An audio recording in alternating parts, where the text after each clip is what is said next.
Transformasi destinasi wisata Sanur dan Pasar Bali menjadi kawasan ekonomi khusus yang berfokus kepada pariwisata kesehatan telah menyita perhatian dunia.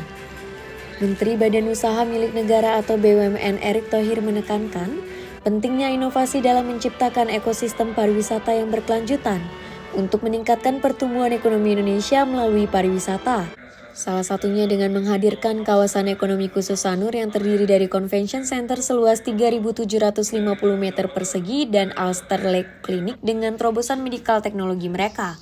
Peresmian dan groundbreaking ditandai dengan membunyikan sirine yang dilakukan Menteri BUMN di Bali Beach Convention dan dilanjutkan peninjauan sekaligus seremonial menggali tanah dengan skop yang dilakukan oleh Menteri BUMN, PJ Gubernur Bali, Sekretaris Kementerian BUMN, Sekretaris Daerah Pemkot Denpasar, Direktur Utama Injorni, Direktur Utama PT Hotel Indonesia Natur, stakeholder Alster Lake Clinic yaitu Profesor Dr. Matt Van Vendrich, FRCS, Dr. Sabine Linden, Sumadi Seng, Kawi Salim, dan Dr. Olivia Ong di lokasi pembangunan ILC. Kawasan ekonomi khusus Sanur menjadi tonggak sejarah dan milestone bagi destinasi wisata berkelanjutan bertaraf internasional yang dapat mendorong kebangkitan ekosistem pariwisata dan perekonomian di Indonesia. Perlu diketahui kawasan ekonomi khusus Sanur yang ditetapkan melalui Peraturan Pemerintah Nomor 41 Tahun 2022 ini merupakan inisiatif strategis pemerintah untuk memanfaatkan potensi kawasan Sanur sebagai destinasi pariwisata kesehatan dengan menjadikan Bali sebagai landmark dalam peningkatan dan diversifikasi perekonomian Indonesia. Pada tahun 2045, target penghematan potensi devisa mencapai 86 triliun rupiah dan penambahan devisa hingga 19,6 triliun rupiah pada periode yang sama. Ini merupakan wujud komitmen BUMN dalam menciptakan inovasi untuk ekosistem pariwisata yang lebih baik. Gimana kesannya? Luar biasa. Kalau saya udah berkali-kali. Gimana kesannya dari teman-teman media? Keren. Hah? Keren. Ya.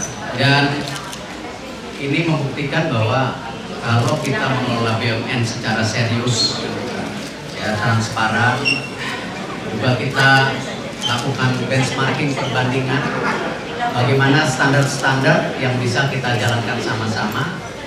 Ya inilah salah satu hasilnya, di mana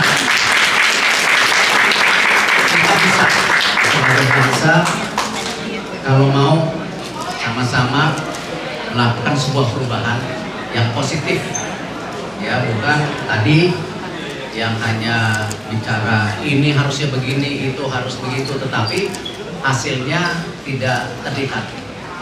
Nah, kita bisa lihat bahwa ketika BUMN ditugaskan untuk menjadi bagian ekosistem daripada pariwisata nasional kita, yang dimana kalau kita lihat dari PDB itu baru 3%, negara tetangga kita ya Malaysia udah jauh di atas 3%, ya, Thailand 15%, Singapura kalau nggak salah sudah 7,5%, kita masih jauh tertinggal. Artinya apa? Ada yang salah, harus kita perbaiki sama-sama tanpa menyalah-nyalahi. Sama kita juga BUMN introspeksi diri. Ya ini dulu aset terbengkalai, padahal nilai historicalnya luar biasa. Ini dibangun oleh founding father kita, ya presiden pertama kita, Bapak Insinyur Soekarno. Tetapi ketika waktu itu saya datang ke sini, saya melihat waduh ini sayang, sama seperti Sarina. Nah, makanya langsung kita berpikir, tidak hanya sebuah tujuan wisata saja, tetapi tujuan wisata yang juga melibatkan industri kesehatan. Di tahun 1980-an, Pak Soeharto waktu itu sukses membangun Nusa Dua. Nah, kita belajar juga dari situ.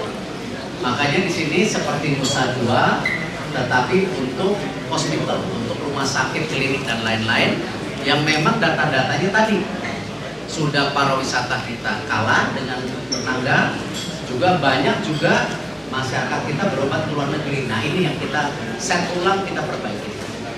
Nah inilah kawasan ini terjadi, ya ada rumah sakit, ada hotel, ada convention center, dan juga fasilitas tadi, ada taman botanikal yang juga untuk menjadi percontohan obat-obatan tradisional kita dijaga di sini juga. Nah ini yang kita lakukan. Dan ini tentu investasi yang luar biasa, 10 triliun lebih, bukan dari kita, sama-sama.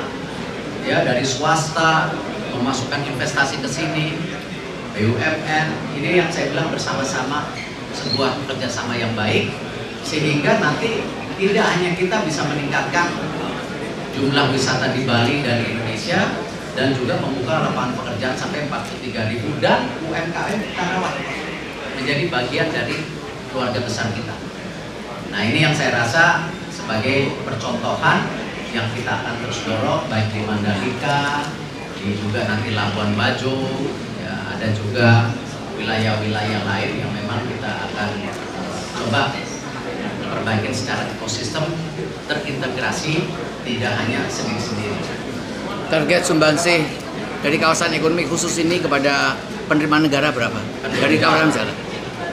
Itu baru. Jadi hotelnya baru soft opening, rumah sakitnya belum buka semua, perlu waktu 1-2 tahun. Tapi kalau dari keuangan BUMN sendiri, investasi ini kurang lebih 1,3 triliun. Tetapi investasi yang masuk udah 10,3 triliun. Jadi sesuatu yang saya rasa saling menguntungkan.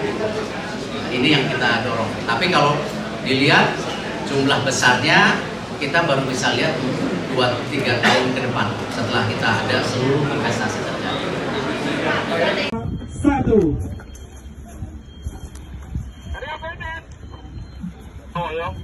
Kami mengucapkan banyak terima kasih pada pemerintah pusat dalam hal ini Bapak Menteri BUMN.